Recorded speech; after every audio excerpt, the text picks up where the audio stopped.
نہ میں وہابی نہ میں بابی، میں ہوں مسلم علمی کتابی، نہ میں وہابی نہ میں بابی، میں ہوں مسلم علمی کتابی۔ نیکسٹ علی بھائی ہمارے ساتھ عامر صدیقی صاحب ہیں جی۔ السلام علیکم عامر صدیقی صاحب، کہاں سے ہیں آپ؟ لائیو میں اپنا سوال کر سکتے ہیں جی۔ وعلیکم السلام، میں وسکانسن، ملواکی وسکانسن میں ہوں، یونائٹڈ اسٹیٹس میں۔ اور سب سے پہلے تو آپ کو میں علی بھائی کہوں گا، حالانکہ میں عمر میں آپ سے بڑا ہوں لیکن مرتبے میں آپ بہت آگے ہیں۔ سب سے پہلے آپ کے لیے میں بہت دعا گو ہوں، آپ کے لیے، آپ کے اہل بیت کے لیے جو آپ کے ہیں، سب کے لیے میں بہت دعا گو ہوں کہ آپ اتنا دین کے لیے اتنا کام کر رہے ہیں اور فرقوں کو ختم کر کے مسلمانوں کو جو جوڑنا چاہیے اس کے لیے کام کر رہے ہیں۔ تو بہت بہت شکریہ آپ کا۔ اور جب سے میں نے آپ کی ویڈیوز دیکھنا شروع کی ہیں، آپ کی لاجیکل تھنکنگ جو ہے بہت اپیل کرتی ہے، اسپیشلی اگر سائنٹیفک ذہن رکھتا ہے آدمی تو، اور سب کو ہونی چاہیے ویسے بھی۔ تو پہلا میرا آپ سے سوال ہے کہ آپ کا اسٹینس ہے کہ حقوق العباد اور حقوق اللہ جو ہے وہ جوائنٹ ہیں، کنیکٹڈ ہیں۔ تو میں یہ دیکھتا ہوں کہ جو غیر اسلامی ممالک ہیں، جیسے امریکہ ہے جہاں میں رہتا ہوں، یہاں پہ انسان کی حیثیت، انسان کی ویلیو، انسان کی حقوق کا جو ہے وہ بہت زیادہ ہے۔ اس کے برعکس جو جن کو ہم اسلامی ملک کہتے ہیں، جہاں پہ ریچولزم ہے، ریچولز تو ہم کرتے ہیں، نماز بھی پڑھتے ہیں، روزہ بھی رکھتے ہیں، لیکن وہاں دیکھا جائے تو جو انسانی استحصال ہے جو زندگی کا، اس کی ویلیو نہیں ہے۔ تو کہاں پہ یہ ڈسکنیکٹ ہو جاتا ہے کہ جب ہم نماز بھی پڑھ رہے ہیں اور وہی نماز پڑھنے کے بعد باہر جا کے رشوت دے رہے ہیں، تو یہ ڈسکنیکٹ ذرا بڑا مشکل ہو جاتا ہے سمجھانا کہ جب آپ اتنے مذہبی ہیں لکس کے حساب سے بھی اور اپنے طریقے کے حساب سے بھی، تو یا تو ہم اس پہ توجہ نہیں دے رہے انسانی حقوق پہ، یا کنیکٹ نہیں ہو رہا۔ اگر نماز ہمیں صحیح نہیں کر پا رہی ہے تو اس کی کیا وجہ ہے؟ دیکھیں یہ تو پورا پی ایچ ڈی تھیسس ہے جو آپ نے کھول دیا ہے، اس پہ تو پورا مقدمہ ہے۔ سب سے پہلے تو میں ایگری کروں گا جو آپ بات کر رہے ہیں بالکل اسی طریقے سے ہے، اور یہ بہت بڑا المیہ ہے، اور مسلم امت کے لیے ایز اے ہول یہ لمحہ فکری ہے، اور اس چیز کا زیادہ احساس آپ جیسے لوگوں کو ہوتا ہے جو یونائٹڈ اسٹیٹس میں رہتے ہیں یا یو کے میں رہتے ہیں، آسٹریلیا میں رہتے ہیں، دوسرے ملکوں کے اندر۔ جو آپ نے کہا کہ اسلامی ملک، تو میرے بھائی اسلامی ملک تو اس وقت دنیا میں کوئی بھی نہیں ہے، یہ مسلمان ملک ہے، یعنی جہاں پر مسلمانوں کی آبادی ہے۔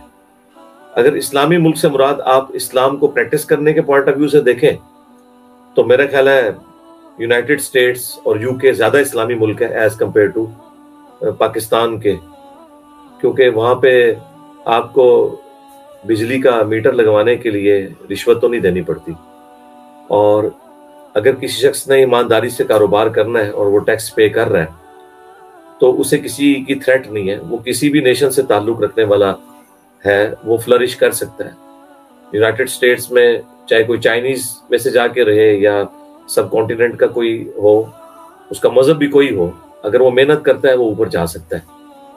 اور یونائٹڈ اسٹیٹس تو میں سمجھتا ہوں کہ وہاں کی جو مورل ویلیوز ہیں وہ اس دنیا کے اوپر ایک اللہ تعالیٰ کا زندہ معجزہ ہے، اس حوالے سے کہ اتنا ملٹی نیشنل ملک اور اتنی ہارمونی کے ساتھ لوگ رہ رہے ہیں۔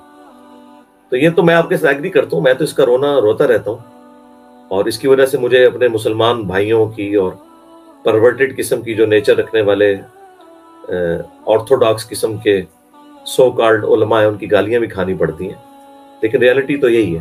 اب اس کے پیچھے ریزن کیا ہے؟ اس کے پیچھے ریزن یہ ہے کہ رول آف لا ہے یورپ میں، امریکہ کے اندر، اور اس کی برکات ہم دیکھ رہے ہیں۔ اور آپ کی خدمت میں عرض ہے اس حوالے سے، آپ کو یقیناً ہسٹری پتہ ہوگی کہ یہ جو ہسٹری ہے وہ کوئی ایک دن میں اس لیول کے اوپر یہ لوگ نہیں پہنچے ہیں، انہوں نے بھی بڑا مشکل وقت کاٹا ہے۔ امریکہ کے اندر جو انقلاب آیا وہ 1776 کے اندر آیا، اور اس کے بعد جو سمجھ لیں پوری دنیا میں جو ایک ڈائریکشن چینج کی ہے جس انقلاب نے، وہ فرانس کا انقلاب تھا 1789 میں، جبکہ سوشل ویلیوز یا سوشلزم کہہ لیں آپ، وہ لوگوں نے اس کے اوپر بھی توجہ دینا شروع کی، اور ڈیموکریٹک ویلیوز لوگوں میں یہ سینس آنا شروع ہوا۔ یہ ماڈرن ایج میں یہ جتنی برکات آپ کو نظر آ رہی ہے نا، ان کا جو ٹرننگ پوائنٹ ہے نا ہسٹری میں، وہ فرینچ ریولوشن ہے۔ اس کے بعد ہی پھر دنیا میں شہنشاہیت ختم ہونی شروع ہوئی ہے. ہم تو صرف رو رہے ہیں کہ آٹومانم امپائر ختم ہوگی. آٹومانم امپائر جب ختم ہوئی ہے اس وقت صرف وہ نہیں ختم ہوئی, دنیا کی ساری امپائرز ایک ایک کر کے ختم ہوئی ہیں. ان سے پہلے تو فرینچ کی امپائر ختم ہو چکی تھی 1789 میں. آٹومانم امپائر تو جا کے 1911-12 میں ختم ہوئی ہے.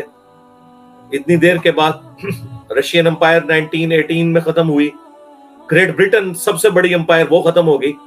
تو یہ ایک بڑا مبارک دور تھا میں سمجھتا ہوں 18ویں اور 19ویں اور 20ویں صدی کے, جس میں یہ امپائرز ٹوٹ کے ڈیموکریٹک ویلیوز آئیں. اس میں کچھ نیگیٹو چیزیں بھی ہیں, ان سے صرف نظر کیا جا سکتا ہے. اوورآل یہ ساری کی ساری برکات جو ہمیں نظر آ رہی ہیں یہ انسانیت نے ٹھوکریں کھا کھا کے سیکھی ہیں, لیکن ہم لوگ سیکھنا نہیں چاہ رہے چونکہ مسلمان ملکوں کے اندر زیادہ تر ڈکٹیٹرشپ ہے.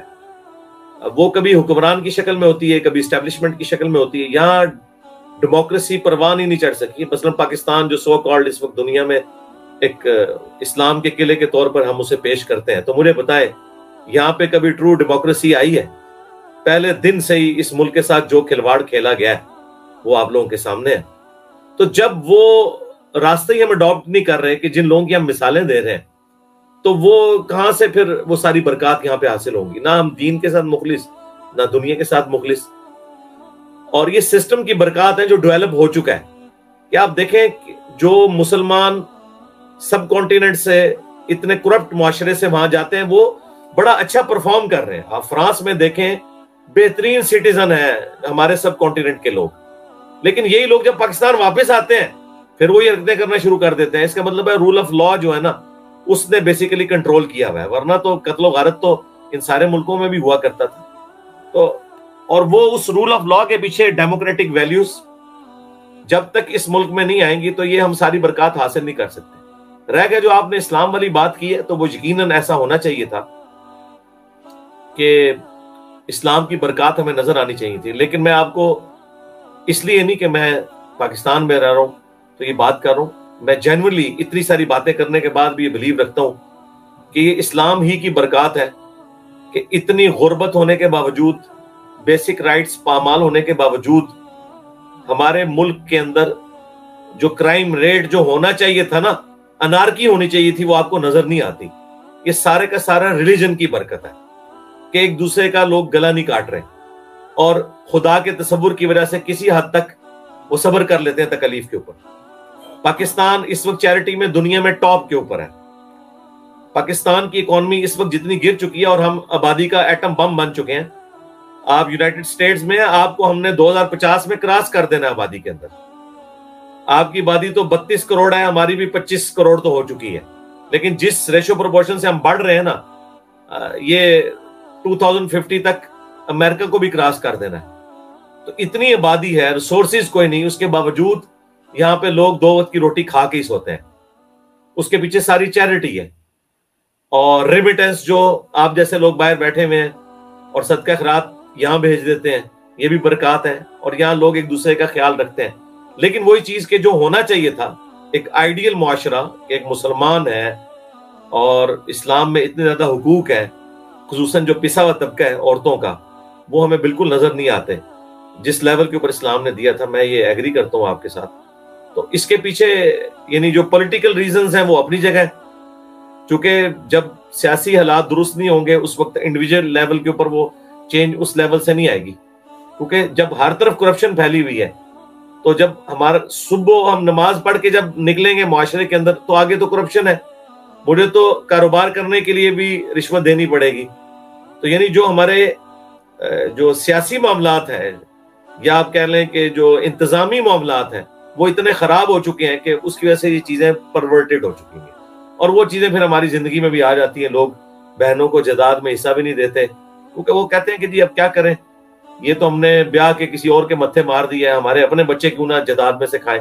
وہی جو ایک غربت اور جو بیسک نیڈز پوری ہماری نہیں ہو رہی ہیں, یہ سارے کے سارے پرابلم وہیں سے سٹارٹ ہوتے ہیں. اسی لیے جو عقل مند لوگ کہتے ہیں کہ جی اسلام نے تو 5 فرض بتائے ہیں نا, 6واں فرض جو بتایا نہیں ہے نا وہ انڈرسٹوڈ ہے, وہ روٹی ہے. تو یہاں پہ بھی اگر بھوک شروع ہو جائے نا یونائٹڈ سٹیٹس کے اندر تو آپ دیکھیں گے پاکستان سے بہت اوپر چلا جائے گا کرائم ریٹ. پھر آپ کہیں گے یار یہ پاکستان کیسے سنبھلا ہوا ہے, تو میں ابھی بھی برکات یہاں پہ دیکھتا ہوں کہ کافی حد تک معاملات ہیں، لیکن جو ہونے چاہیے تھے وہ نہیں ہیں. اس کے پیچھے ہمارا ایک کرپٹ سیاسی نظام ہے جس میں سب سے بڑا کردار ہماری اسٹیبلشمنٹ کا ہے اس گندگی میں.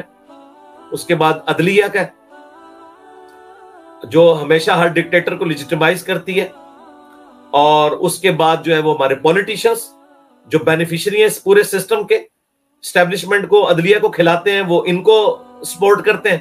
آخر میں ہمارے جیسے جو عوام ہے ان کا نمبر آخر میں آتا ہے. اور جو کوئی 3-4 پڑھے لکھے لوگ کوئی ان کو بات بتاتے ہیں، انہیں کبھی غدار وطن کہہ دیتے ہیں، کبھی کہتے ہیں یہ لبرلز ہیں، کبھی کہتے ہیں خونی لبرلز ہیں. اور اس طریقے سے جب تک ہم نے اپنی غلطیوں سے سبق نہ سیکھا ہم آگے چل نہیں سکتے. تو میرے بھائی میں افسوس سے کہوں گا ہمارا تو T0 بھی ابھی سٹارٹ نہیں ہوا. T0 سٹارٹ نہیں ہوا.